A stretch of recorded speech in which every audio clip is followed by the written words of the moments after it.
boost, roll, down. Crunch time is bad project management. Despite everything about the game's amazing. And I knew what I was doing. That helped. That's survival, bitch! Everything about this game was half-assed bullshit. You're listening, Chris Levan, we remember. You had something golden, and you turned it into shit. Please don't fucking jump down my throat, EVE Online players. Like, that's fucking brutal. Hello, good morning, good afternoon, or good evening, and welcome to the Video Game Chat podcast. I am one of your hosts, Jordan, and we have Rob. Hello. Gary. What up? And Brendan. Bonjour. And we're back again to talk about the top 5 of the VG247.com best video games of the decade. We are on number 5, and number 5 is Fallout New Vegas. Now, baby, what did we have to say about Fallout New Vegas, Gary? Well, we kind of covered this a little bit in the last episode, didn't we? But we did indeed. I haven't played it. Neither have I, my friend. Guys, I would genuinely fucking do it. Just get it. It'll be on sale super fucking cheap. Oh, you can get that on like CD keys for nothing at the moment. I have it. It'll be like £2 or less for the collector's edition thing on Steam. So get it. Treat yourself. No, I'm looking at Ultimate Edition on CD keys for £4. That's £3.99, folks. Only on cdkeys.com. Please sponsor us. Jesus, I need money. Please, this is not please use our please use our creator code VGC at checkout. That is a joke, by the way. We're not sponsored by anyone. No, we are nowhere near sponsored. Please sponsor we us. could be. Hint, hint, wink. Jesus Christ. MeUndies? Yeah. No more sweaty balls? Yeah. Audible? I mean, that would be quite useful, actually. Audible. The way you said that. Anyway, okay, so New Vegas was like the big thing with New Vegas was going from Fallout 3 into New Vegas. Fallout 3 was my first experience with the Fallout series, and then New Vegas was just it was so much deeper. I think, like as we were saying earlier in the previous episode, New Vegas gave so much more role-playing depth to it, and it was just wild. And one of my issues with it is the environment wasn't great. I didn't like the map all that much. Everything was very brown. Brown. It was just brown. Go down to Brown Town. Everywhere is Brown Town in Fallout New Vegas. You know, patrolling the Mojave almost makes you wish for a nuclear winter. Hey, he did the thing from the game. You guys are really making me want to play this.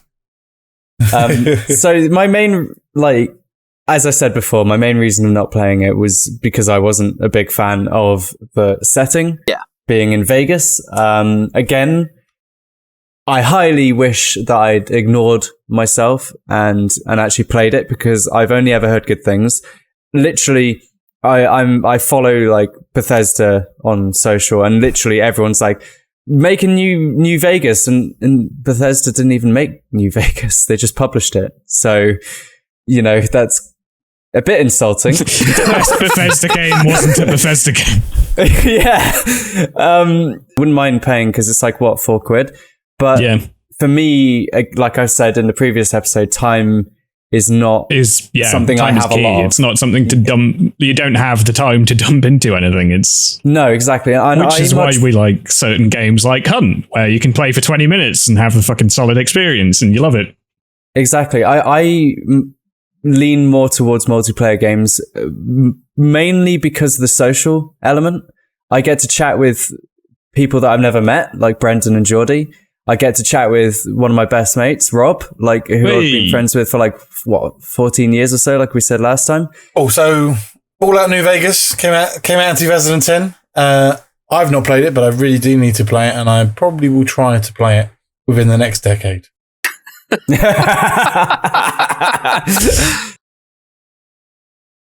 All right. Okay.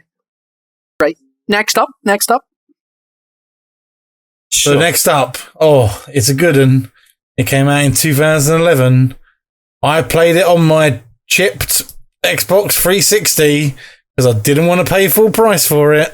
It's Skyrim.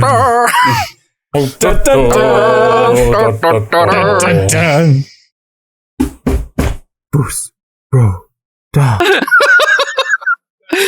Oh god, I remember very fondly the first trailer that came out for it. You know when they show you the Fuss Road shout and everything? Oh, yeah. And the sheer amount of hype that built.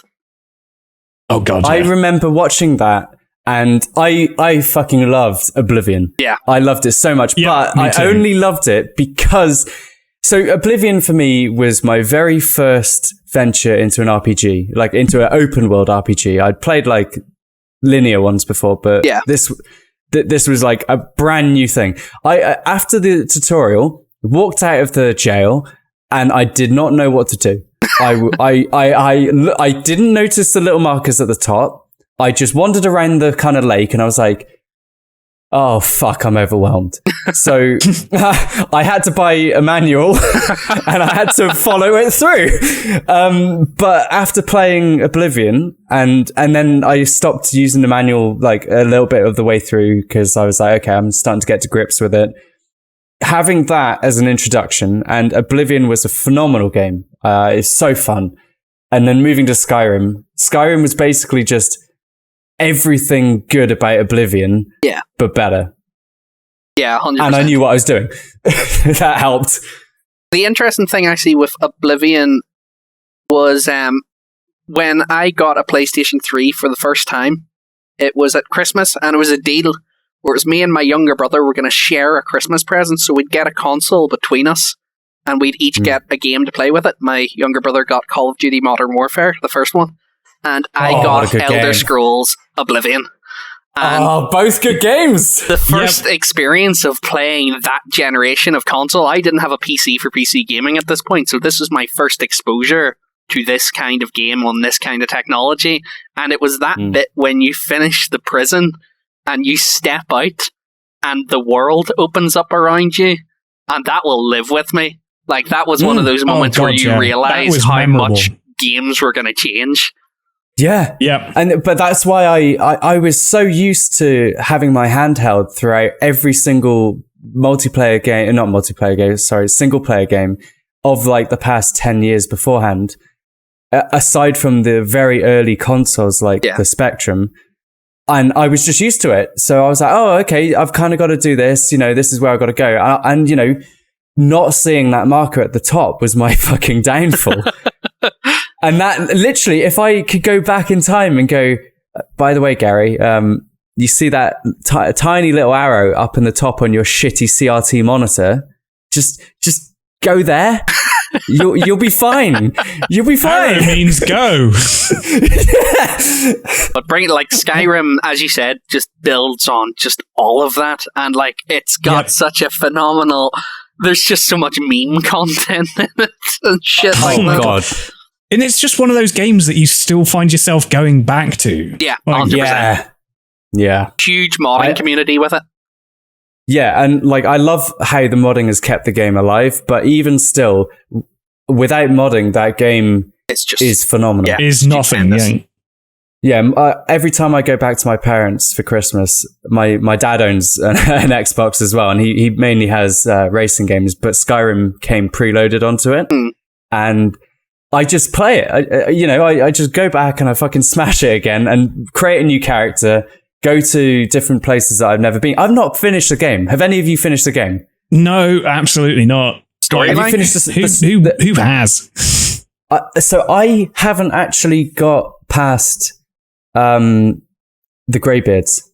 Oh, interesting. I ignored all of the storyline apart from the. I just did side quests. Literally all of it. Yeah.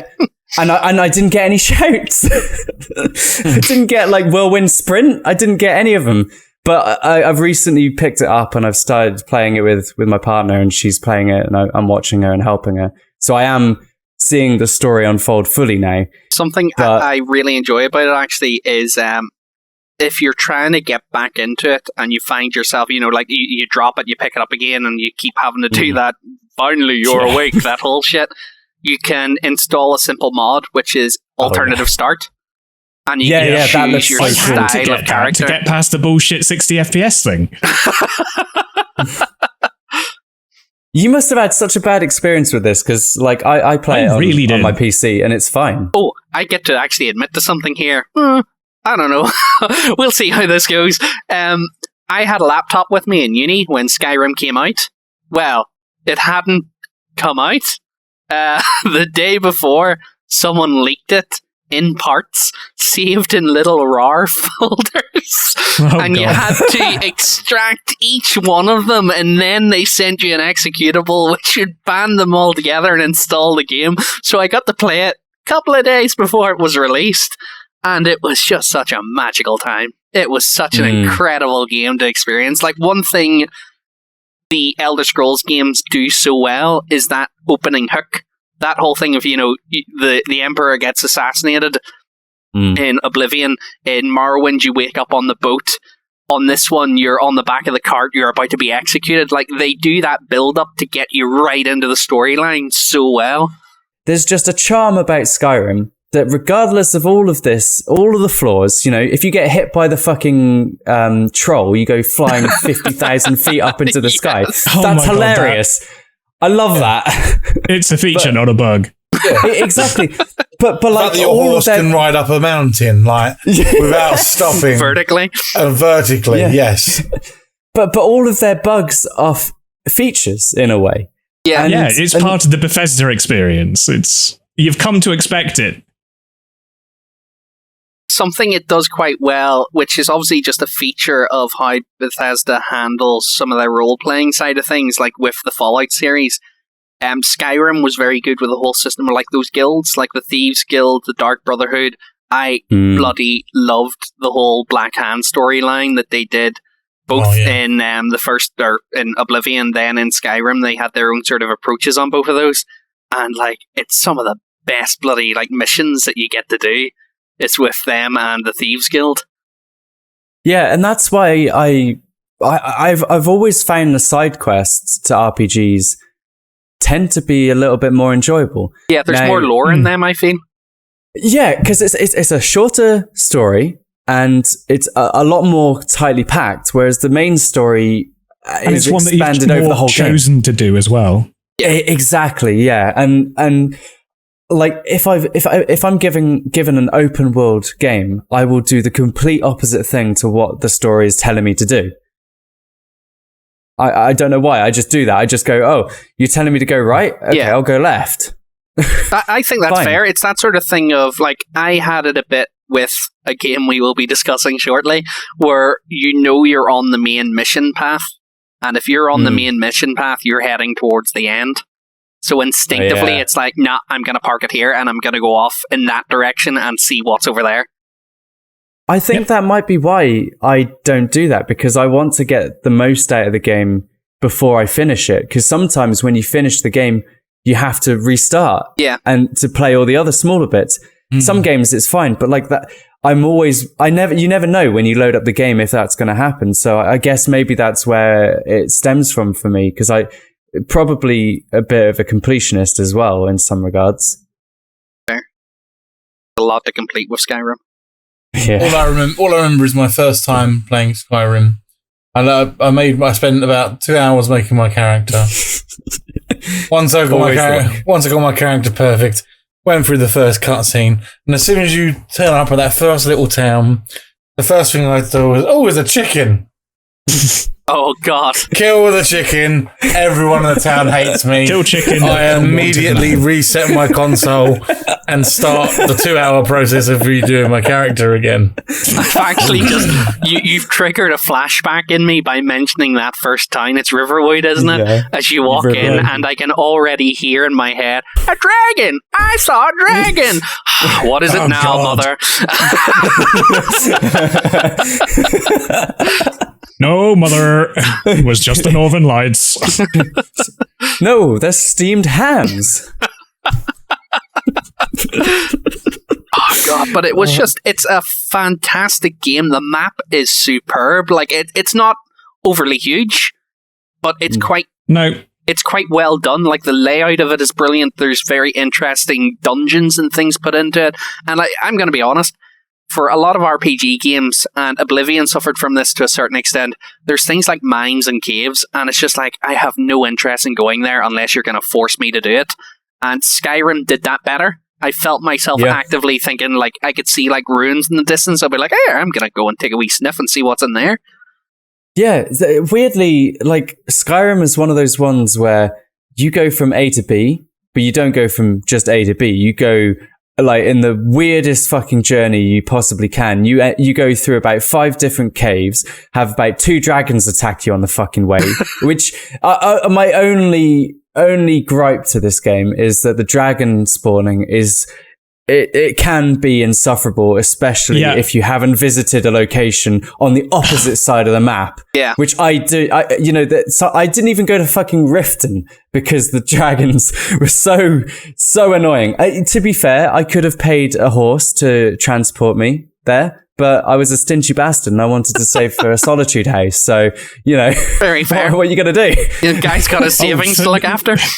For me, exactly. I love the fact that children were invincible in that game, so they programmed them to not really be scared of dragons. Yeah. And then when I installed the Killable Children mod, because obviously a dragon running around breathing fire on a bunch of citizens, them all dying, and the kids just walking through unharmed, annoyed the fuck out of me. I was attacked by a dragon just out in the open somewhere, and like this kid just fucking nonchalantly Billy Big Bollocks it. Like, yeah, it's fine. Nothing's going to and this dragon just swoops in, grabs this kid and flies off into the middle of nowhere. And I just see this kid just drop through the fog, like up north. I can't remember the name of that town. And I was like, yeah, I don't know where that kid's gone. Like, he's fucked. I do have a confession to make here, actually. Obviously, like the modding aspect of Skyrim is a huge element to it. And one of the first mods I did install was the Killable Children one. And that was because after I had completed, now I finished the game first time round. And when I did my second playthrough, I installed a few mods. And when I arrived into that goddamn town, and Balgruff's son looks at you with his little snotty American face and says, another wanderer here to lick my father's boots. He died. He died on the spot. I chopped that kid to pieces. And that mod's fantastic. Great idea. Tories, man. Oh, Jesus. We've just alienated the other 2 people that have listened to us. Oh, well, it was bound to happen. Yeah. So do you think that position 4 for Skyrim is fair? Because I personally would say that's a little bit higher in my books. I don't know, like... I mean, you'd have it higher, or it's higher than you think it should be? Oh, no. I would definitely put it higher. You put it lower down. No. Oh, you mean higher? Right? I would say 1, 2, or 3. 1, 2, or 3, yeah, for sure. Oh, fair. I'd say top 5 would be all right for me. That would definitely be top 5, suitably enough. Yeah, it's agreeable. Not in my top 5. Oh, probably my top 10. But we'll get to that shortly. But that's coming up later in the podcast. Stay tuned. Like now, because we're going to move on to the next one. Number 3, boys. Yes! What we've been playing for the last month and a half. Yep. Call of Duty Online. No. Psych! Red Dead Redemption 2. Red Dead Redemption 2? Yeller feller. Which came out, well earned. Came out in 2018, boys. Well, not for us. No, for us it came out this year, yeah. Like a month ago for us. For me, it came out in 2018 because I played the story in 2018. But I have not played, or recently we've all been playing the online as it's come out on the PC, which is all we've been doing. A beautiful game. Holy fuck. Like, literally the best weather I have ever seen in any game. The best weather you've ever seen. God. Yeah. Like, just when you're playing and like you're walking through the forest and like the fog rolls in and like you've got the sunlight shining through it and the trees and you're just like, the snow for me was what got me. I was like, holy shit. How I'm just trying to picture this from a coding point of view. How the fuck have they managed to make it so that you can tread in the snow? Well, it's just really extreme tessellation. Well, yeah, but like tessellation is highly intensive on GPU. Which is why I'm surprised that they managed to do it and optimized it so well that you don't drop any frames. That for me, that was the most impressive thing. Lighting and weather and to be fair, the lighting rather, that is impressive. Yeah. The lighting's beautiful. But like all the other weather effects I've seen before, but not as nice as they've done it here. You know, Hunt Showdown is a very good contender for that. But Red Dead, I don't know how they've made it look so good. Win. Yeah. Yeah. We are biased here. This is the only game we have been playing for pretty much the past month altogether. I think it's perfectly valid. Like, like the point I'd made earlier was I have played Rockstar games for most of my life, GTA and Red Dead Redemption 2 is Rockstar's masterwork. Like, it is everything they've been able to do, they have perfected and made into just the most fucking immersive, beautiful world, which is so detailed and so realistic, from character interactions to your footprints in mud and snow and shit like that. Passion has been put into the creation of that game, and it's all wrapped around their fucking top level story writing. Like, oh my god! That one little detail that for me just got me when I was like, shit, they have put a stupid amount of detail into this, was when like I was standing next to Jordy and like the sunlight, he was facing away from me and the sunlight shone through his ears. Yes, exactly and, like, that. Made them a little red, and I was just like, Jesus Christ, that's unnecessary. But the fact someone in their design team sat down and probably spent hours making that happen, if not days or weeks. Like, that's it. That's why it's like, that's where Rockstar was like, we're going to do this and we're going to give it 100%. We're going to give it everything we've got. And they fucking delivered so well. It's everything I expected it to be and more. Now, say what you will about shark cards. They have obviously invested all the money they've got from GTA 5 into Red Dead 2. Yes, because 100%. It shows. Like, they have, I'm sure there's probably an element of taking a hell of a lot of profit. I mean, why not? You've made a very successful game, being GTA 5 online. But there, you could certainly see that there is a hell of a lot of investment, a hell of a lot of time, passion, and just an undesired, like so much drive to make this a perfect game. I can't say now if it is a perfect game because I haven't played single player. Yeah. I've only played Red Dead Online, but that alone is very fun. It is so relaxing and adrenaline fueled at the same time. You know, there's a good mix of both. It's an important element though, because it's a lot of this sort of thing of, obviously I am a great zealot for playing the single player aspects of Rockstar games. It's where they really shine, but the online, you don't miss any of that magic to it. Like, as you were saying, you can see the lighting, you get the atmosphere, you get to explore that entire map and feel everything that the single player gives you. Yeah, I love the fact that it's actually added like the strange, like random little stranger things that pop up and like the animals and everything, which was all missing from GTA Online. You know, it was very much just NPCs going about their day and other players. Yeah. Whereas adding in the animals to hunt, adding in the little stranger missions that pop up, like, hey, we've got a treasure map. Do you want to buy that? Just that little sort of thing just adds so much more to it, and it just made it like a more laid back, like immersive and relaxing experience, like compared to the fucking chaos that is GTA Online. And boys, we can all agree on the skinning animations. Oh my god, yes. Like the animation, this is this whole thing about how every single aspect of it had the passion poured into it. The weight of the character and the way they walk, the animations that are done for everything, like absolutely everything. There's bits in the storyline where John Marston's son hops on your horse and the character, just perfectly animated, reaches down and grabs him by the wrist to haul him onto the back of the saddle.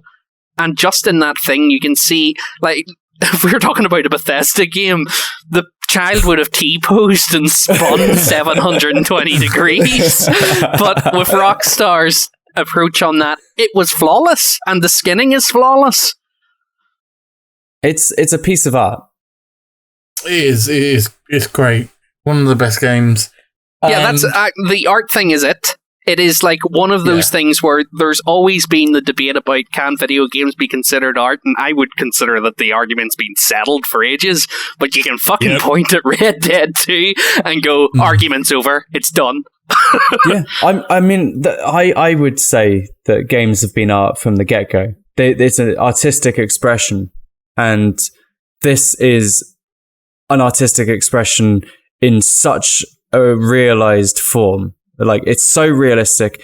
All the characters there feel like they would actually live there. It's not like they've just been placed there.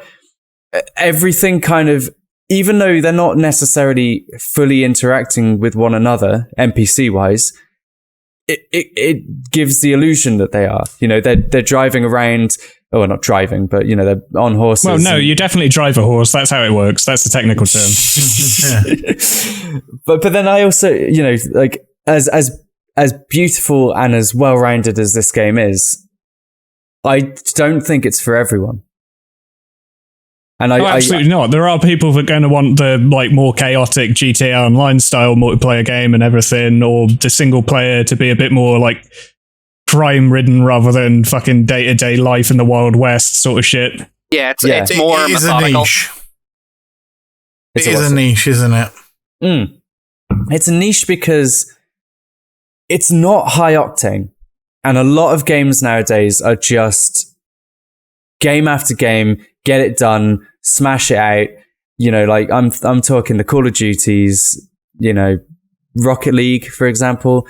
They have their place. They are very, very good games. And I'm not disputing that. You know, a condensed experience, like exactly. Red Dead is for those, I would say, who have a good group of mates. Who it reminds me of playing GTA 4 online, where all I did was drive around in a massive loop from the airport all the way through the city, driving on exactly the same roads, time after time, just shooting the shit. Yeah. Or like me and you playing a lot of DayZ. Like, we use that to just catch up. Like, yeah, it's a nice, relaxing, not overly... You don't have to put a lot of concentration into playing it. But there are elements where shit goes down. You're like, okay, now I've got to concentrate. But it's not... Yeah, all right, let's hold that conversation and... Yeah. Moving on to the next one? Yeah. Yeah, cool. So, we got number 2, we have Mass Effect 2, which was released in 2010. Anyone big on the Mass Effect train? Well earned. I absolutely adored that franchise. Let's not talk about the original ending for Mass Effect 3 because fucking hell.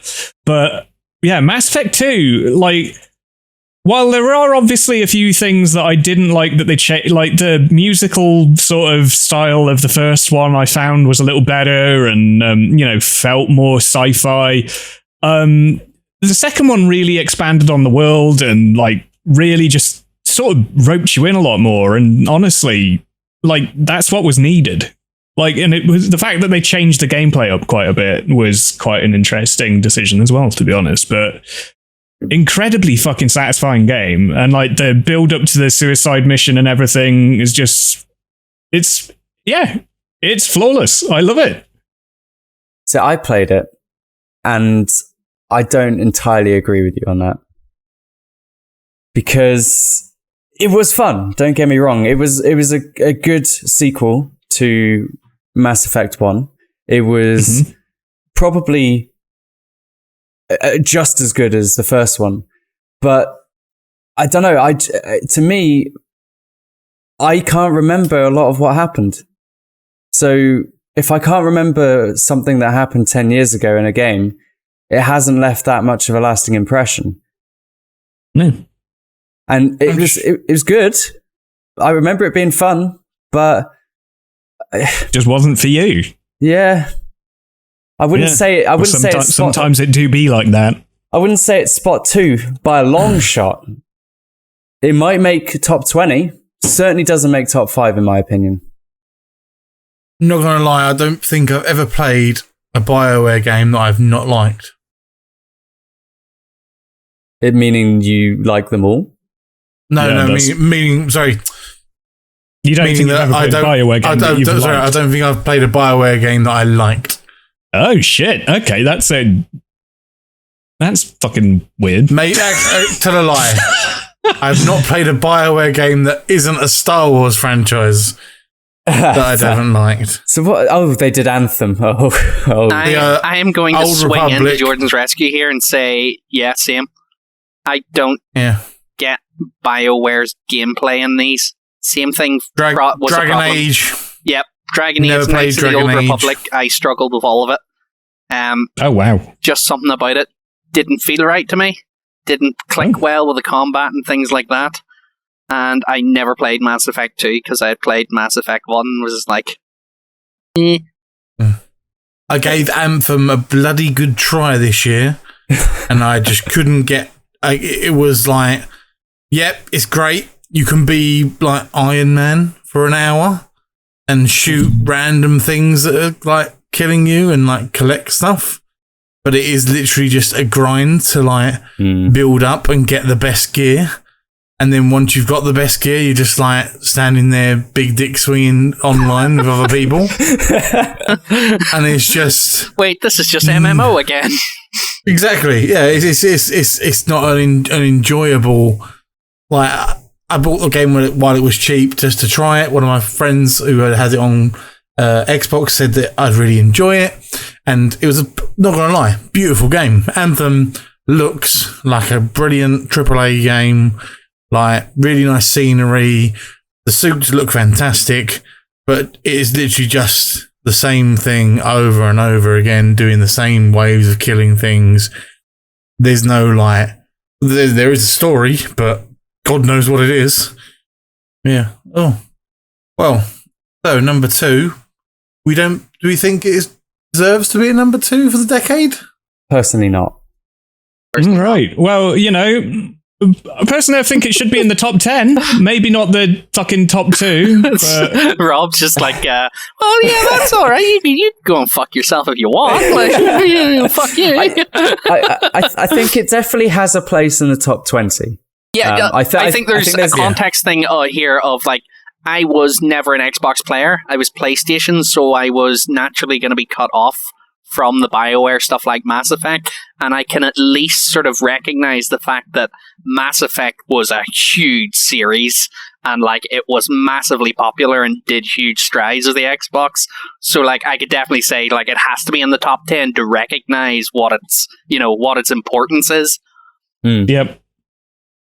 Like if I was to play an Xbox exclusive game, if you was to give me Mass Effect or Halo, it'd be Halo any day. Any day. I'd pick Mass Effect. Like, I did enjoy Halo, but Mate, Halo had the fantastic story and multiplayer. Exactly, that's what you want in a game. Mass Effect 2 didn't have multiplayer, or if it did, I was vastly unaware of it, because it probably wasn't that good. If it had it didn't have multiplayer, so don't even worry. But like, for me, if a game's got to excel at one thing exceptionally well, or do both. Like Halo had, it a really solid story and fucking great fun multiplayer. Yeah, it perfected multiplayer. I don't think without Halo 3 we would have anywhere near as many good FPS games as we have today. And I would also tie that with Call of Duty Modern Warfare 1, like the original. Without either of those two games, FPS games would not be anywhere near they are. And it's funny to see how Mass Effect 2's up there and not 3 or Andromeda. Yeah. Wow. Weird. Strange. Very, very strange. Anyway, moving on to the number 1 spot, The Witcher 3, which came out in 2015.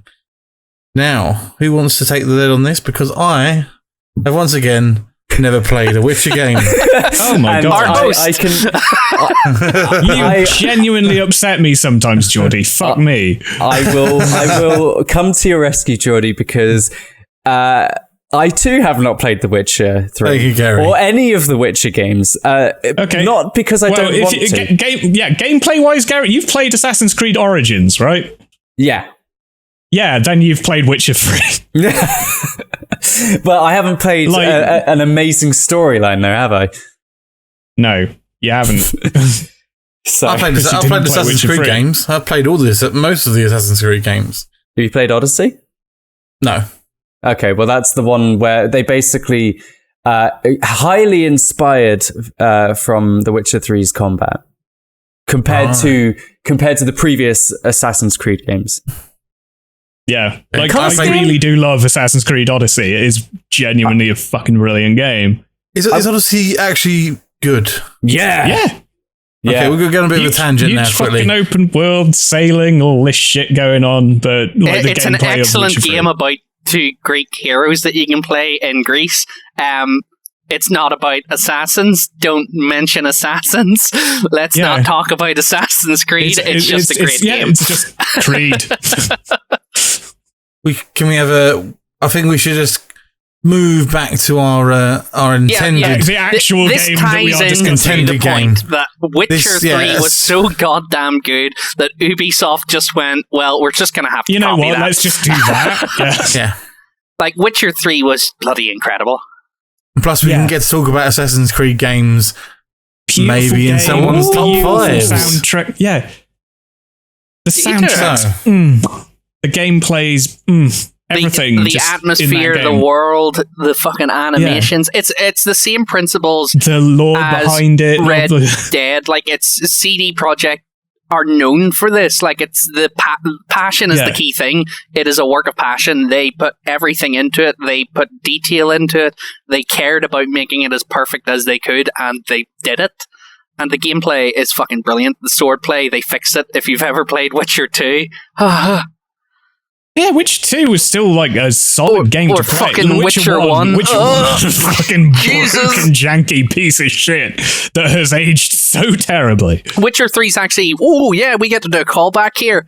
Dark Souls, Witcher 3 sort of lifted a bit of that swordplay, I feel.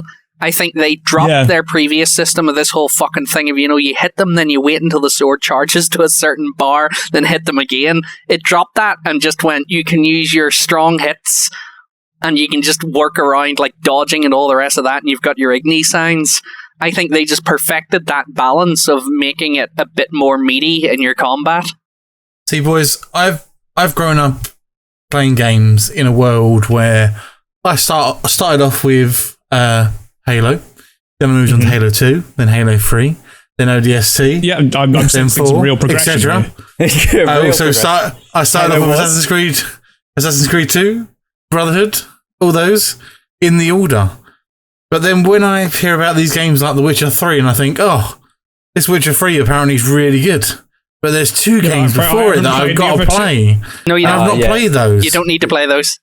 It is one of those games where I don't need to bother playing. See, this is where I need to be told do not these need to play the first one. Yeah, I can see where, like, Project Red with Witcher 3 is fantastic. If it's fantastic, I will definitely try and play it in the next decade. Yeah, same. But obviously, they've got Cyberpunk 2077 come out. Or do I have to go back and play all the 277 games?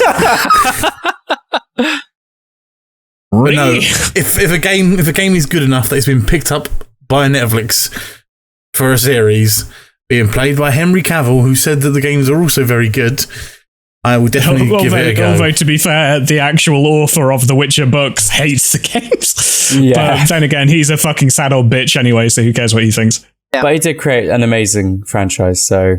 Yes, he did. We'll go from that. And CD Projekt delivered it in a wonderful video game. Oh, it's a long one. It's longer than Red Dead.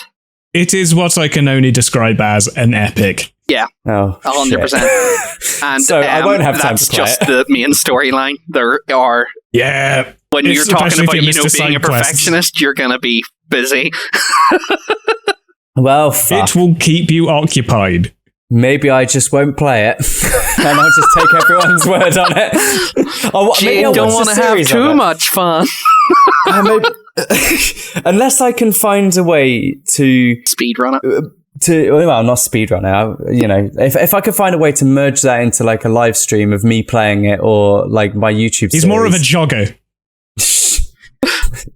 Yeah, yogging, mate. It's where it's at. God. Speed yogging. Speed yogging. Quick question: is The Witcher on the Nintendo Switch yet?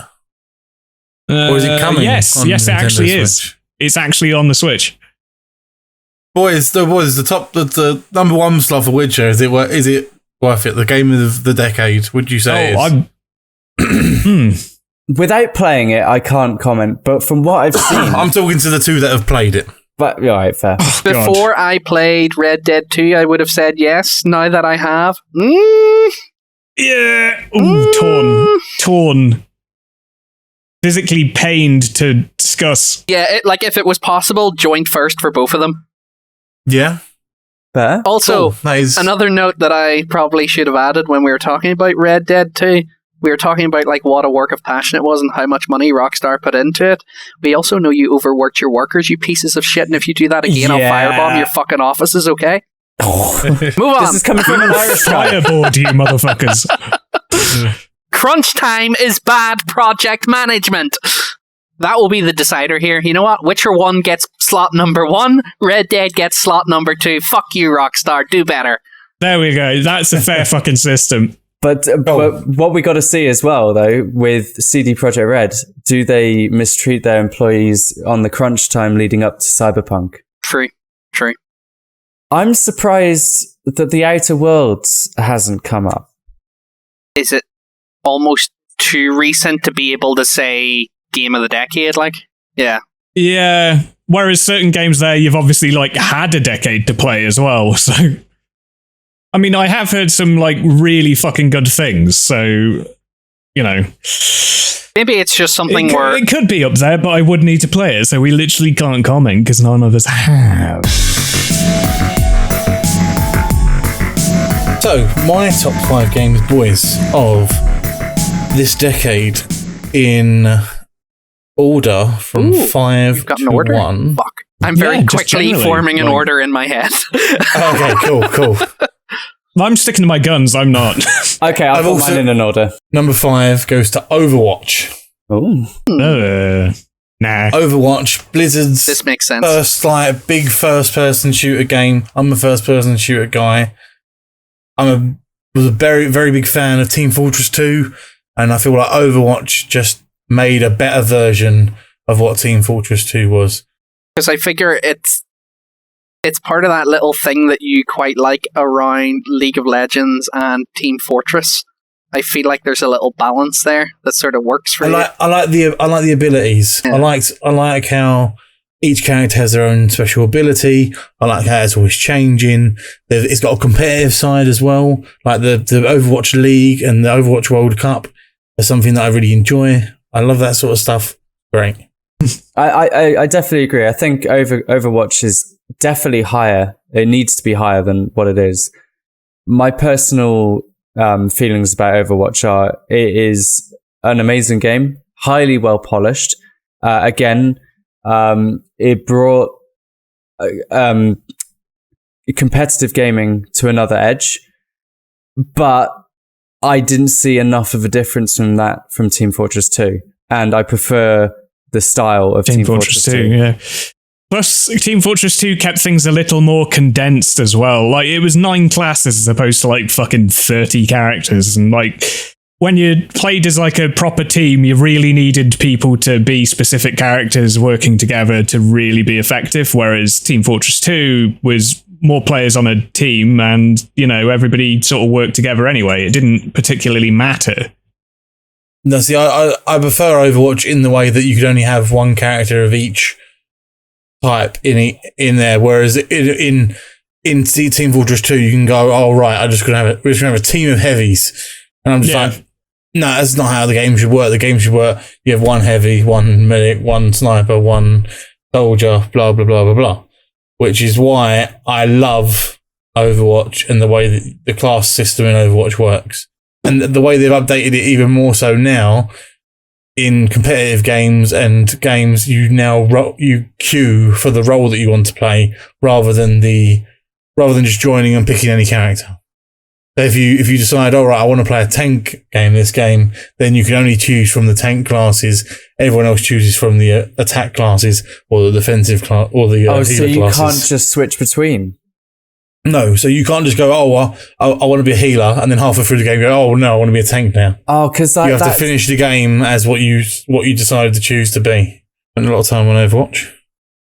That's my only number 5. So back to Assassin's Creed, boys. Now, which one do you pick? I have picked the one where Assassin's Creed died for me, which is the one where Desmond died in Assassin's Creed 3. You liked Assassin's Creed 3? Assassin's Creed, all the Assassin's Creed up to 3 were perfect.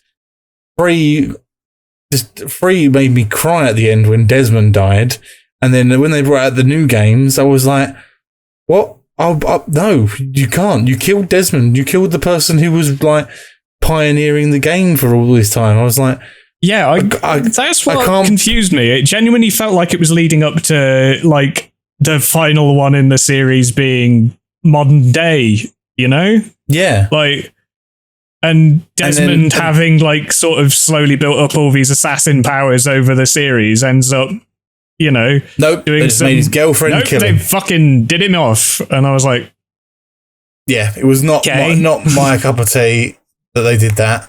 But Assassin's Creed 3 as a game, minus the ending, was the best Assassin's Creed game for me. Yeah. And I would, obviously, you guys have said just in our last few chats back then when we were talking about Assassin's Creed, was it Odyssey or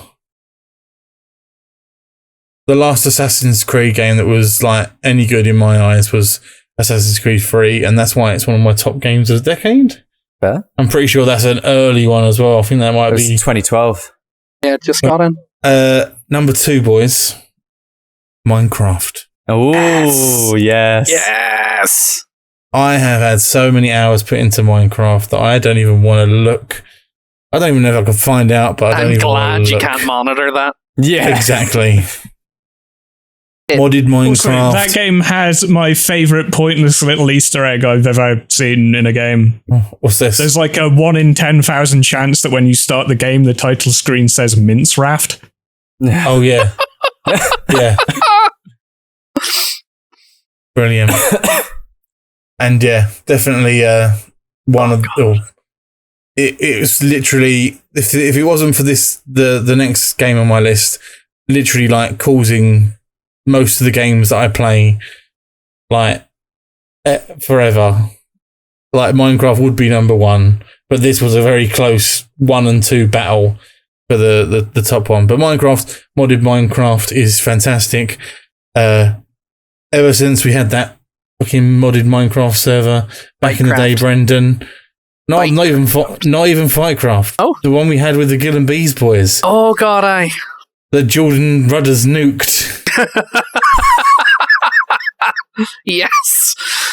And was blacklisted from playing games of anyone. Yes. Oh.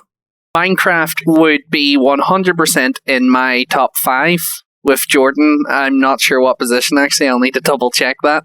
But Fightcraft was probably the most defining experience I've had of Minecraft. It was a server run by a man called Lamadil. It used mods that would allow you to set up a town, buy plots to take control of land, and then it would protect what you build on that whilst preserving PvP. So we built a town on Fightcraft over years. Like, we played on that server. They would do new worlds so that there would be multiple maps that were preserved for, I'd say, a decade. And it started, actually, this is one of these things, I'm glad Llama probably will have no further interaction with us. We first joined Fightcraft back when I first started in uni, like 2011, 2012, and we got banned because one guy called Astronaut made me try out his cheat engine to make sure it's working. So our entire town was banned, and later we came back to the server under a new guise and set up a town again and stayed on it for years. There were wars that lasted months on it. Yeah, we had wars with rivaling factions on that style of Minecraft server. You would build things like the lifespan of it was something that really showed like the benefit of Minecraft's creativity of being able to build buildings and all the rest of it. We would build things that would stay there. So that first town we built called Diamond's Edge back in 2012 or whatever, the ruins were still on the original map you could go back to years later. And the standout point on that was when my younger brother, who at the time was completely useless, joined the town, and I gave him the bullshit task of saying, just go underground and set up a mushroom farm. And he like put a couple of mushrooms in a room on like this cave under the fucking town, and like nothing really. He would make soup from it, and it was bloody pointless. And then when we got banned, and I came back like 3 years later, I went back to the old town into those ruins, and I went under one of the houses, and this entire cave system was full of mushrooms, which had been left to grow. Oh, it was incredible. Yeah, brilliant. Minecraft in its own right is just like, it's the perfect sandbox. Like, it's a good survival game. You can build whatever you want on it. Oh, God, it was just so relaxing. Even unmodded, it's so good. Modded just enhances the experience, but... Oh, God, there was an atmosphere mod that added, like, wind and rain and all that shit, and I was like, ooh. It just made it so much... I couldn't play it without it, which is a massive fucking shame, seeing as it stopped being updated. Anyway, let me finish my top 5 by just throwing this one in there, and I'm sure Brendan will agree with me. Armour 3 is there at number 1. Armour 3, born from Armour 2. Just so much, like, it basically made Daisy. It basically made every battle royale game that there has existed a thing, because they were the ones that made the first mod for a battle royale game. And yeah, it's literally the perfect FPS that you spawned so many different genres. Really, Armour. It did, yeah, just through modding. Really, just through the modding community, and they've made battle royale games. Daisy, other sort of survival shooter games. It's just so good. It looks good, and like there's so many different game modes. You can play the standard story. You can build your own game modes. Like they just gave Zeus as part of it, and you could just set up your own missions. Yeah, brilliant. Like I can't fault it. Just fucking. It's on like. It's annoying how criminally under-recognized it is outside of a very specific PC community. That's a good list. I think you've got a good range of games and genres and stuff. Who would like to go next? I can go next. Yep, sure. As Jordy mentioned, Daisy is definitely one of those for me. Not just the standalone. No, that's an honourable... That's, again, the mod and the standalone both have, like, as a combined experience, I've put so many fucking hours in over the past decade. I've made so many friends just through playing it, and just... And like, for just, like, us guys, it's such a good way of just catching up and shooting the shit. Like, you know, while we're travelling about, meeting up, we're just talking over Discord, and then we meet up and gear up a bit, and then there's chaos and adventure and gunfights. The gunfights... Genuinely, there's no other game that has that sort of sense of adrenaline and fear. Except Armour 3, because it built it. I don't know, Rob. I don't know. There's so many other games which have that same adrenaline. not exactly the same. Like, Hunt has similar, but not the same.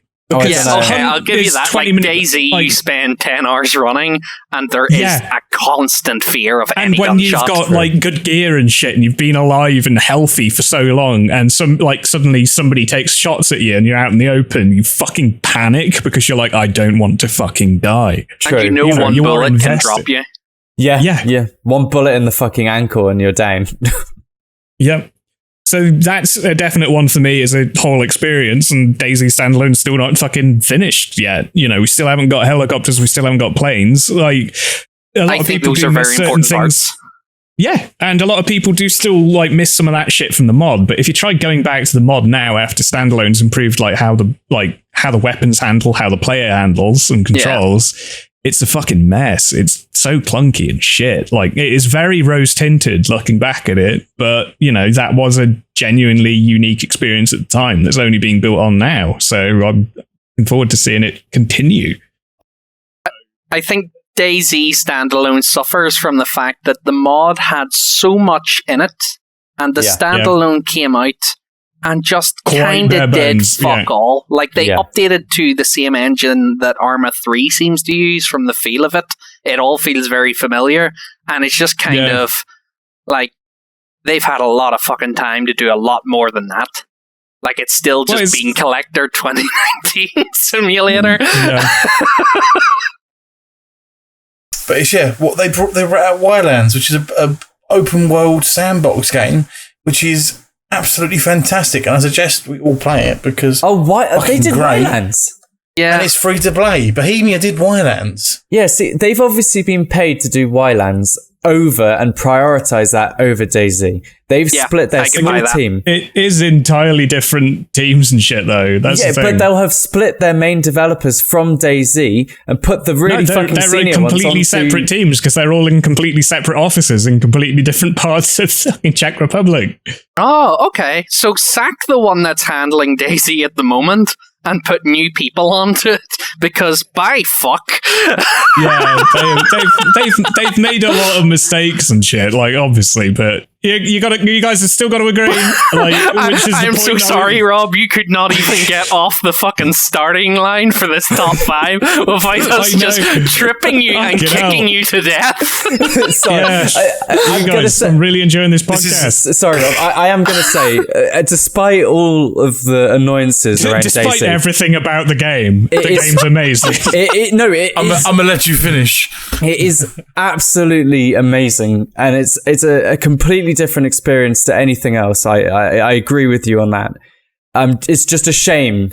It's disappointing that they've left it not left it, but they published it in such a state when there was so much potential for it. Just because they went, ooh, money. Well, no, but obviously they have to have money. But I'm kind of disappointed in the publishers for forcing their hand. Just go on, fucking push it out. But it's a beta. Just call it fucking done. Yeah, it's disappointing now if I think about all my genuinely great experiences I've had on DayZ, and I mean the ones that are beyond I collect 16 tins of beans and a man shoots me from a mile away. All of them have been involved with the mod. And that's the problem. The new standalone has never given the same level of experience, and that's where they fucked up, where they've left this position where DayZ's an idea that they can't deliver on because they've dumped most of the stuff that was in the mod and they're not sure how to put it into the new game.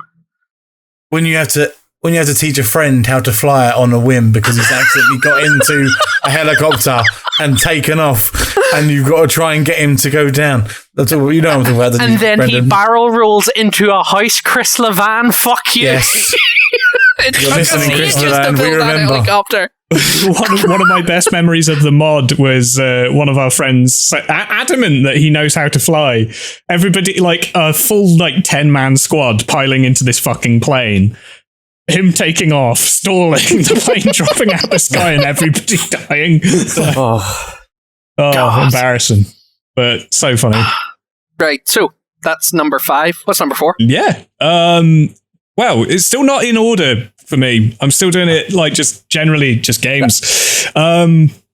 Stellaris for me. Ooh. Big 4X grand strategy. I know I said that I prefer an XCOM tactical strategy as opposed to grand strat. Yeah, hang on, what? I can't handle multiple fronts. Which is why this game is in my fucking top. Because that game fucking dragged me in. Yeah. Screaming into liking it. Just the fact that it's not just a strategy game, but it's got story to it as well. The music's beautiful. Just absolutely everything ties together. It's just such a fucking good game. And it's one of those ones that I was yeah, okay, I'll pick it up and give it a go sort of thing. I'll try it out for a couple of hours, see what I think. I picked it up, installed it, thought I'd play for an hour and a half, checked the clock and 8 hours had passed in what felt like 20 minutes. So it was just like, Typical. yeah, and it's just, oh, fuck. Like, it's that good. I'd say, yeah, like, something that really struck me about it, because I have played quite a lot of Stellaris as well, is, do you remember, like, when you're younger and you're looking at some of the games that are sort of popular online and you encounter EVE online for the first time? Yeah. I feel like Stellaris sort of perfects what I wanted EVE to be, because it turned out to just kind of be spreadsheets. Please don't fucking jump down my throat, EVE Online players. I've seen the battle thing. Yeah, that was really cool 5 years ago or whatever the fuck it was. But anyway, this is just like all of what it could have been. Yes. Really like it. Stellaris is fucking great.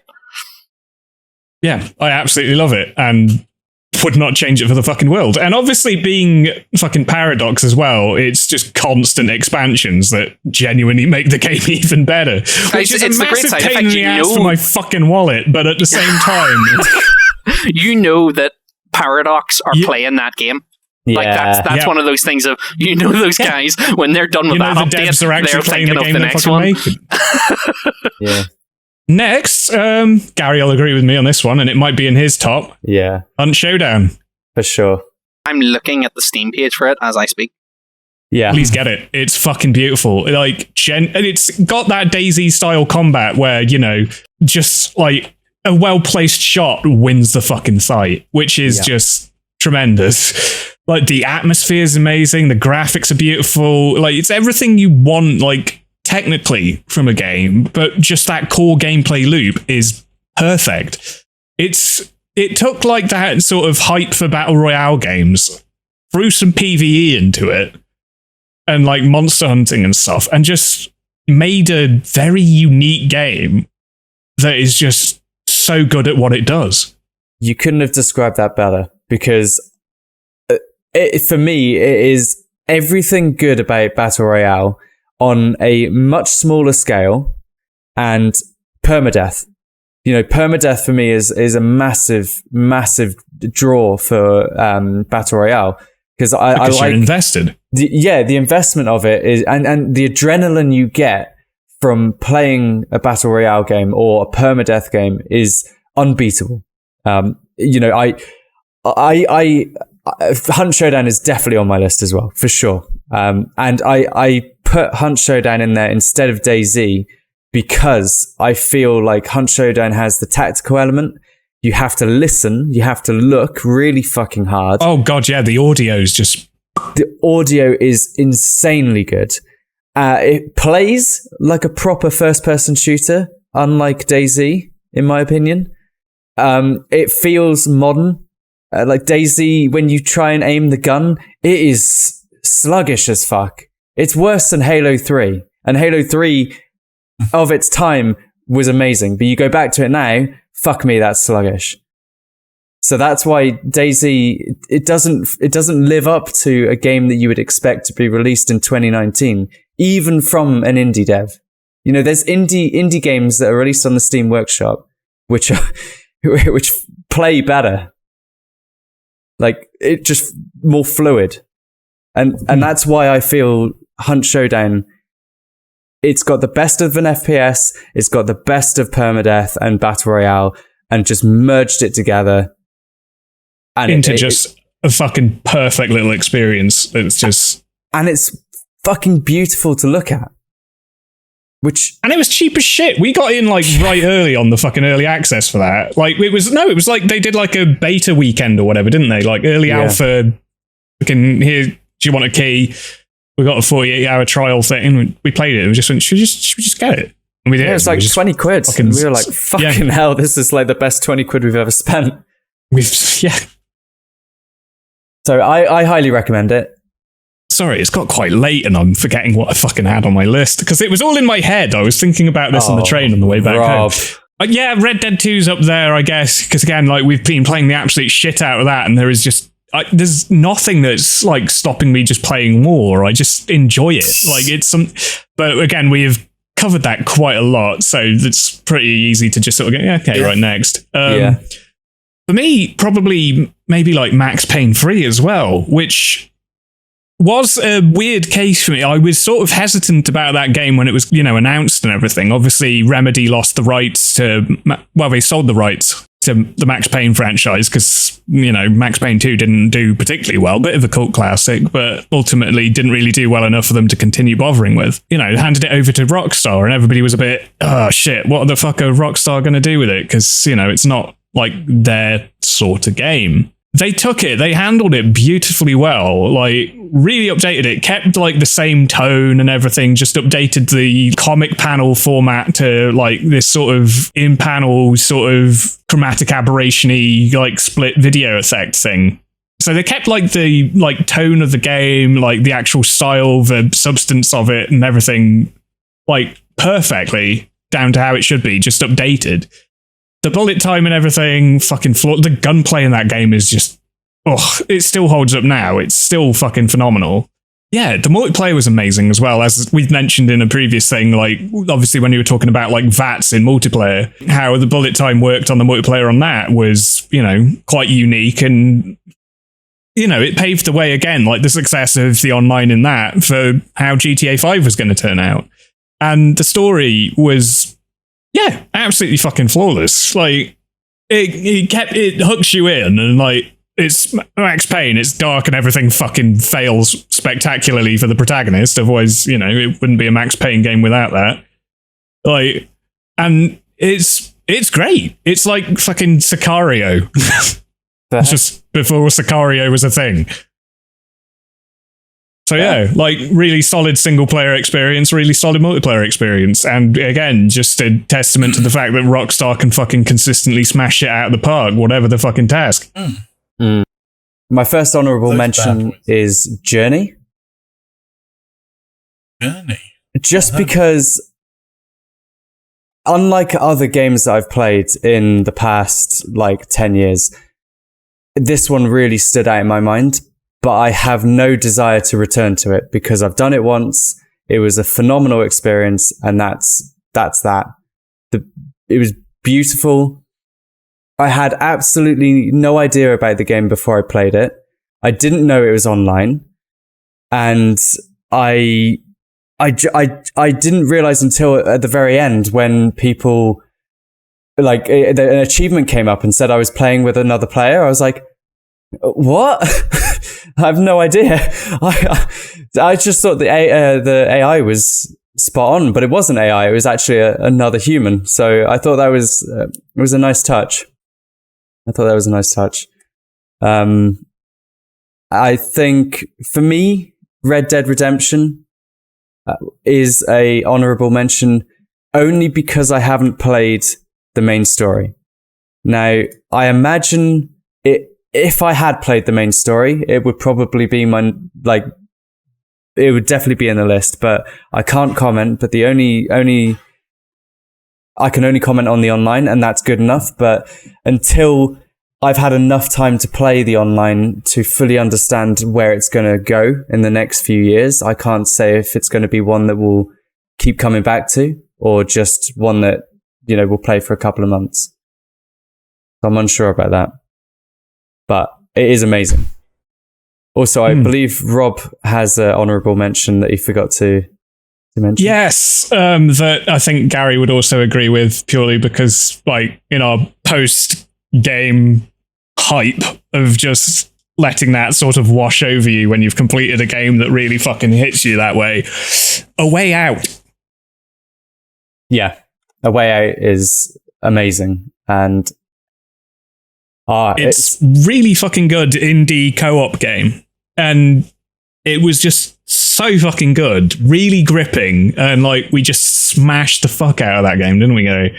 We did. We did it in 2 sittings. It's not a very long game, but it's just so gripping. It's like watching a film with interactive moments, and the story was just. Like, the twist was good. Like, you're really invested in the characters, and because you each choose a particular character, you get invested in them, and you're like, oh, I really want my guy to do well, and I hope they both get out, come out of this okay. You know, like, yeah, it was good. And again, like, I would fucking recommend playing through that co-op at some point. Like, stream it, Jordy. Fuck it.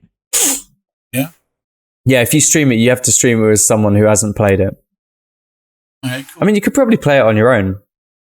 Don't know if it would work, but play it with someone who hasn't played it as well. Nice. Give it a go. Anyway, I will let you continue with your list. So number 5 on my list is Rocket League. Now, Yeah. it's we did pick that up again. yeah, we played it yesterday, and it's we were highly shit. aggravating. we were terrible. It's highly aggravating, but at the same time, I keep coming back to it. I like the challenge. I like trying to get myself better at it and failing miserably. It's really fun. It's like one of those games that's like really easy to pick up but hard to master. Like I remember when I first started playing it with Rob and one of our mates, Matt, and I was like bronze and I was just driving around like a fucking headless chicken, but I still enjoyed it. And now I'm somehow gold 2, even though I shouldn't be, and enjoying it even more because I know how to control the car. Plus the soundtrack's good. I like that there's customization that's not necessarily, it's only cosmetic. So if you want to pay for stuff, you can. I don't know. I feel like it's one that I constantly come back to, even if I'm shit at it. Yeah, like we enjoyed every match that we played. Look, we were fucking. I was salty as shit because we were both so fucking terrible, but I still enjoyed it. Like that's the thing. It's even when you're shit on that game, you have fun. Yeah. So my 4th would be Divinity Original Sin 2. Oh god, yes. The soundtrack is phenomenal. The mechanics are, I would say, unparalleled to any RPG I've ever played. I mean, I haven't played loads of crazy ones like Baldur's Gate or like Neverwinter Nights or anything like that. Yeah. In the future, I'll play Baldur's Gate 3 because I'm like so excited for that. But it's also by Larian, and I know that they do a very good job. The storyline, although I haven't finished Divinity Original Sin 2, Rob and I have been playing it together, and like every time we play it, we're like, why the fuck have we ever stopped playing this? It's so good. I can't describe. You can't fault it. Yeah, I can't fault. Well, I can fault certain parts of it, but that's because I can see that there's a potential that they've got with the magic system, and I want them to push it even further. Yeah. But like your totems and shit that are pretty fucking useless after like level 12. Well, the totems are all right, but like, you know, I want all of the elemental stuff to stack. You know, I want to have like a fire, electric, cursed totem, but you can only get 1 or 2. So it'd be like a electrified water totem.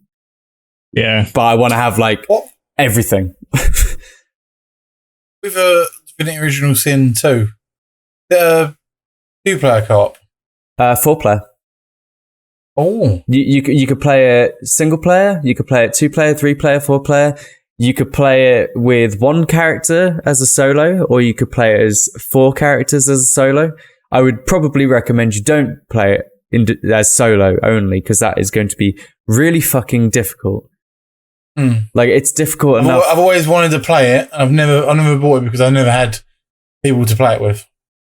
Well, Rob and I have got it, but we have to replay it for the second time because we. Yeah, I don't have to meet you guys. Nah, we could start again. Like, we could always play a different type of character as well. That's the thing. Like, there's so many different types of. It's basically like Dungeons and Dragons, but in a game, done properly. This is why I've had a need to play Dungeons and Dragons tabletop, but never have anyone to do it with, anyone to like DM. So having a game where you can do a Dungeons and Dragons style 4-player co-op would be a perfect substitute sort of for something that I'm looking for. Yeah, I mean, so even if it was just us 3, we could have 3 characters and then one of us has another. Yeah. it's not the end of the world. They follow you, so it's not. Yeah. You could play as little players as you want. So that I love that game. Then third is Hunt Showdown, which we've already discussed. Again, don't really need to go too much into it, but it is. I cannot explain like the rush you get from playing it when you know it's a fucking experience. It's so because it's not many people know about the game, so I might just do a quick explanation of it. So basically, there's other players in the map. You don't know where they are, and you have to use your vision and your hearing to your best abilities to detect where they are without any help, more or less. There's like AI enemies, and then there's an AI boss that you need to get to before any of the other players, so that you can kill it, take the bounty, and run away with it and extract from the map before anyone kills you or finds you. And it's tough. We're not amazing at it, are we, Rob? well, no, we do like really well. Okay, it's one of those ones. It's like Rocket League, you know. We'll do like night. really fucking well one day, and then we're just shit the next. But then again, even on the ones where we do shit, we still fucking love it. It's ridiculous. Yeah. I don't know how it plays on console. I don't know if it... probably not particularly well. I'm not going to lie. It's... Yeah. I don't know. Let us know if it does play well. I genuinely do want to know, because on PC, it just looks and plays phenomenally well. So then second, Skyrim. Even unmodded, I just keep going back to it. I love it. The soundtrack again. I feel like a lot of the time for me, soundtracks are something that really gets me into the game, or audio design. That to me is important. And not many games actually focus on it. Like they are now more so than they used to be, but sound was always something that they used to just tap on. So like games like DayZ, for example, where the audio attention, echoing of the bullets. That audio update made it feel like an entirely separate game. Oh yeah. Like, apart from the rain in that game. The rain. Oh god. Yeah, the rain just goes through you after a while, doesn't it? Fuck no. Absolutely horrible. And number one is Minecraft, which is pretty obvious. But you know, again, it's a lot of the games that I've picked are games, in fact, all the games that I've picked are games that I keep going back to, regardless of how long they've been out. And I know, like, I always have that, like, desire to want to play it. I'm like, I haven't played this game in a while. Maybe, do you fancy a game? And then, yeah, why not? We haven't done it in like 2 months. And it always feels as good as it does when you last left off. It's not like you're seeing it through rose-tinted glasses. It's always just like, for me, it's just pure joy. And that's why I love games. I don't play it to be amazing at it. I just play it to have fun and just, you know, if I'm good at it, like with Hunt Showdown in some cases, then it's even better. But when you have a good night, it feels well earned. Oh yeah, that game, like, there are some times in that game where you really, really earn your win. It's not easy. That's my list. Oh, does that wrap us all off with that? All our top fives in, doesn't it? Has Brendan? Yes, it do. Oh no, he hasn't. Brendan hasn't done yet. Oh, I'm gonna keep Brendan, mine so sorry. fairly brief. Sure. I've actually got 4 fucking shoutouts I want to do, but I'm gonna keep them as brief as possible. Go for it. Cool. Let's hear your shout-outs. Okay, first for a horror theme, Alien Isolation. Absolutely incredible fucking AI for an enemy. The design of the entire game was so fucking true to the movies. Everything about it was utterly perfection. Fair play. GTA 5 needs no more explanation. Yeah. Space Engineers.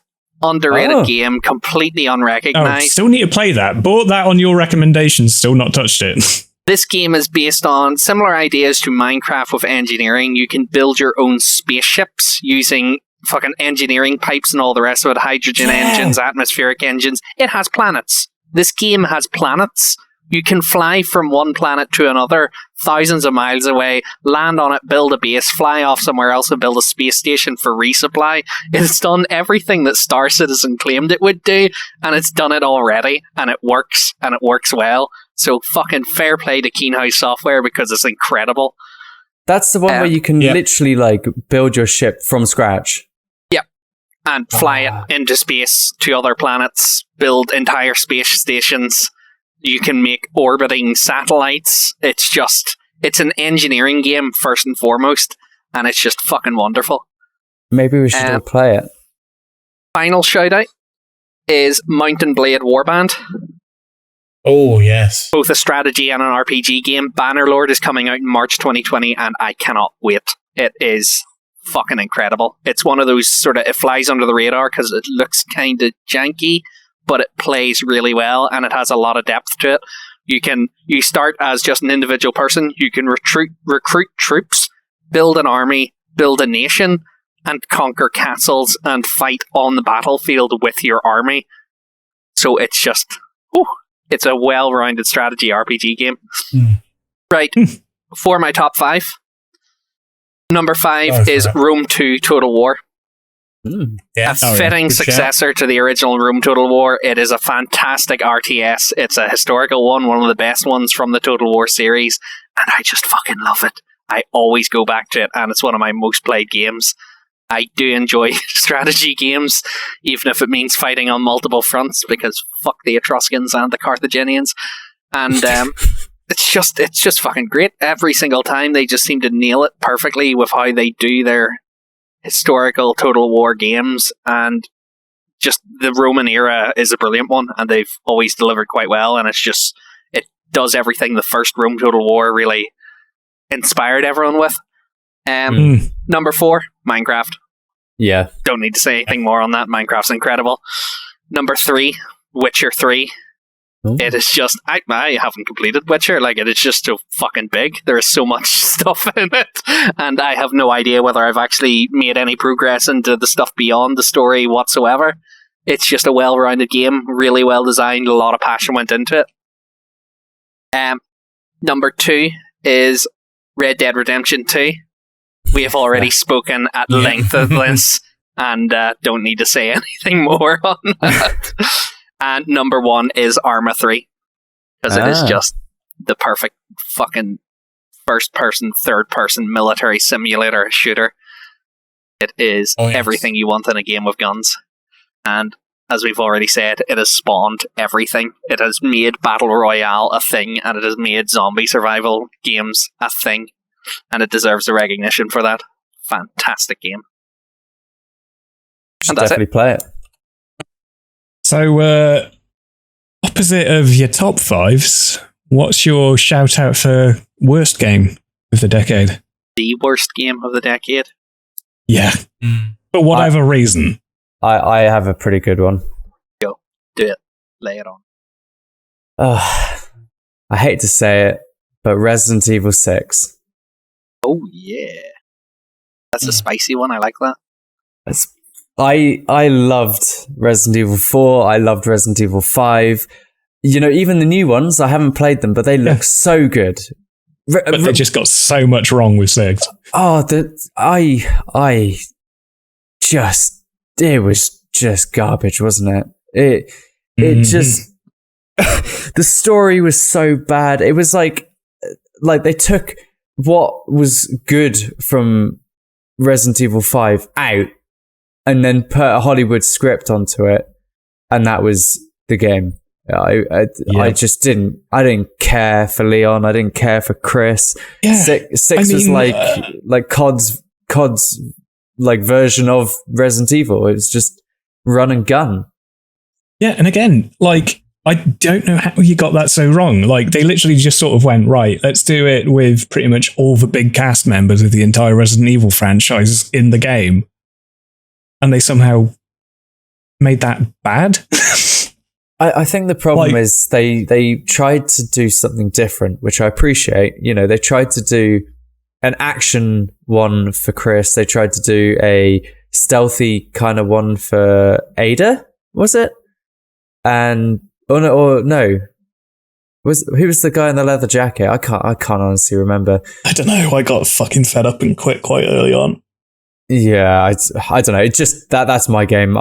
I just really did not enjoy it. I think I played it for maybe 2 hours, put it down. Biggest waste of money. Yeah, it wasn't good. Anyone else? Nope. For me, I'm going to say The Culling, which was it was an early access battle royale, but it was melee focused, and it was really, really, really good. Me and Johnny, we used to play it a lot. Me and Darren used to play it a lot. It had like the whole bunch of us on. You know, you could do it solos or you could do it duos, and it was really fucking good. You know, it was melee focused. There were guns in it. They were very rare, but they were very effective. And, you know, like you had like different loadouts and stuff that you could, if you killed people, you could call in airdrops that gave you like your loadout of stuff. Like, you know, you could be like, I've called in like a compound bow. Yeah, like, but you know, you had that set up customized. Like, yeah, I want a chainsaw later in the match. It's going to cost me, I'm going to need to kill a lot more people to get it. Or you could go, right, okay, I want a bunch of stims. And that's super cheap. You know, every couple of people you kill, you could get like a crate full of stims and you could call those in quite frequently, that sort of thing. And it was really, really good. And the combat had like this really neat like rock, paper, scissors mechanic to it, you know, where like, you know, with like blocking and dodging and all that stuff, like feeding into each other, and it worked really, really well.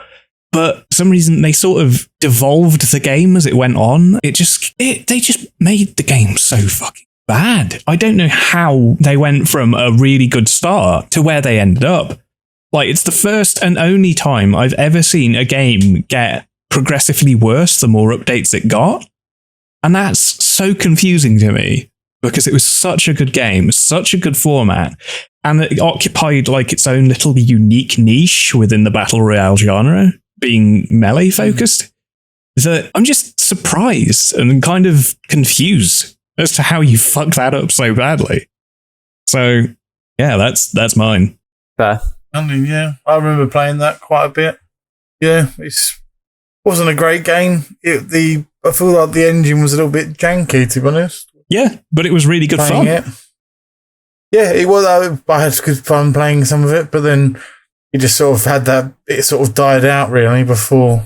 Yeah, the big wave. It did start dying out because they kept making those fucking stupid little balance changes and things. It just slowly died because they kept just chipping away at what made it fun. It was so bad. Yeah. But like, there was nothing more satisfying than like getting into a melee fight, somebody panicking and trying to run away, getting a little bit away from you, and then you just yeet like a fucking knife at them or something, hit them in the back as they're running, get the kill, like fanfare. Oh, there's a kill from the announcer and stuff, which was like a Borderlands style fucking voiceover guy. Like, oh, wow. See, that guy got fucked. To me, Rob, the way you're speaking about it, it sounds like it wasn't actually a bad game, and it wasn't like the worst game. It's just that they developed it into a bad game. So you spent what, 20 quid on it? You probably got. Oh no, it wasn't even that. It was like 12 quid. It was really cheap, and so it was like really accessible. So you probably got 12 quid's worth of content out of the base absolutely. Game. They just nerfed it into shit. Yeah, but that, I mean, yeah, I guess it counts. But I would say that you've probably spent like your kind of. I feel like there's definitely going to be worse games than that. Oh, absolutely. Yeah. But just in terms of how a development of a game could go so fucking wrong. Yeah, for me, that's my worst game of the 2010s. Just because you had something golden and you turned it into shit, which is not how it's supposed to go. You're not supposed to unmake a game as you go on. Well, I mean, that's what happens when you listen too much to the fans. Yeah. And unfortunately, that's like the prime example of early access going wrong and listening to specific people for feedback. Yeah. So it's a unique case for me, which is why it takes the fucking title. Fair. I was going to debate that. Originally, I was going to say War Z, but I think that's unfair because we got a lot of game time out of War Z, and it was just, I actually enjoyed that when I played it. And it's on par with every other dog shit zombie survival game that's been churned out on early access.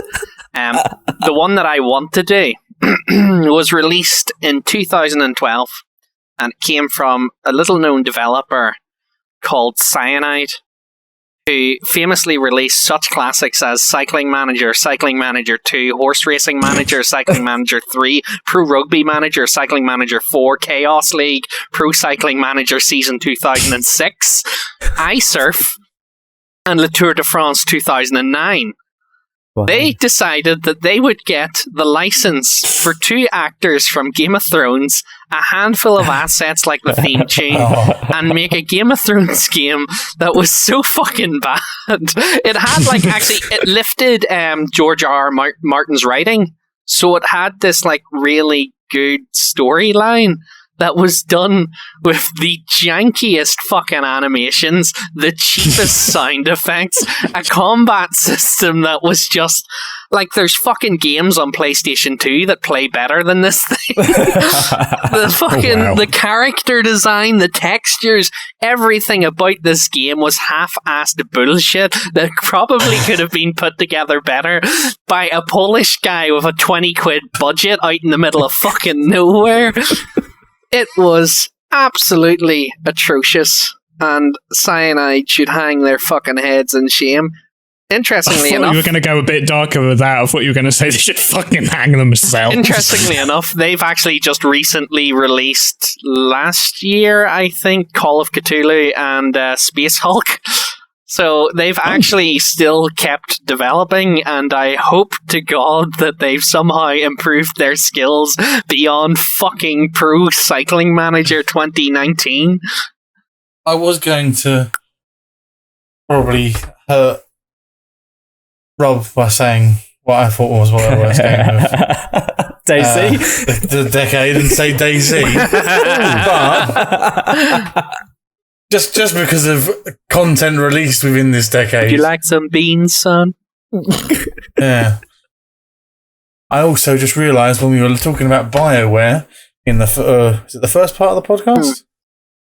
The first part of the podcast that I bought Anthem at basically full price. Oh, and then I just thought I managed to fly around in an Iron Man suit for a couple of hours and thought, oh, this was quite fun. And then realised that's all you do in the game. And I've only ever got a couple of hours in that game. So, yeah, that was probably my biggest disappointment game of the decade. I could have gone for a really personal one. It was quite a late one. What was yours going to be? The other really personal option was going to be just simply every single early access survival game that Jordan has made me buy in history. I have bought and refunded so many fucking early access survival games I've lost count of them. Oh my god. Reign of Kings. Probably. Reign of Kings. Fucking Scum, all the other ones. Yeah. I think I've still got Miscreated on my fucking... Miscreated's actually really good. No, it's not. It's another fucking collect beans then die one. That's the point. That's survival, bitch. Oh, Christ. Deal with. I what I like is that, you know, early all like Brendan, Rob, and my choices were quite early on in this decade. Jordy, yours is 2019. I know, yeah. Like, that's fucking brutal. That games are like AAA games are still a disappointment, despite the budget, despite, you know, the manpower and the crunch time that they throw at it. Still, these big companies, big publishing houses, do not know their market. They know the market very well, and they're like, well, we got to get something from this market and from this market and from this market, and just blend it together into literally a shit show. Yeah. And in the like, for example, Hunt could easily have been a shit show if they just knocked off the permadeath or made it so it's easier. It would just defeat the point of the game. You don't play that game to have for it to be easy. Play COD for that. Yeah. You know, there's already games out there that do this. Pick a fucking genre, pick a very niche thing, and people will flock to it. Like fucking Dark Souls. That's huge. And it's such a niche type of game, but still so many people play it. like I think one thing actually Dark Souls needs to be recognized for is like, it's kind of like a Japanese RPG in a lot of ways. And somehow they've tricked the Western market into buying it like a Western RPG. Exactly Literally with just, this is really hard, and all the neckbeards are like, fucking yes! you have literally hit the nail on the head there. Like, it is exactly that. What I want to say before we round it off, to any of our listeners who have stuck with us and listened and heard all of our top games, do you agree with us? Do you think that we have a good choice? Do you think we have picked any bad choices? Let us know. And if there's like stuff that we haven't heard of, definitely suggest it. Yeah. So yeah, if you guys want to send us any, if anyone does want to send us any criticisms or any topics for us to discuss for the next podcast or anything, on Facebook and Twitter, we are at VGC_podcast. Or even you can put it in the comment section of the SoundCloud page, or message us on Facebook. Yeah, we can get all the information from there.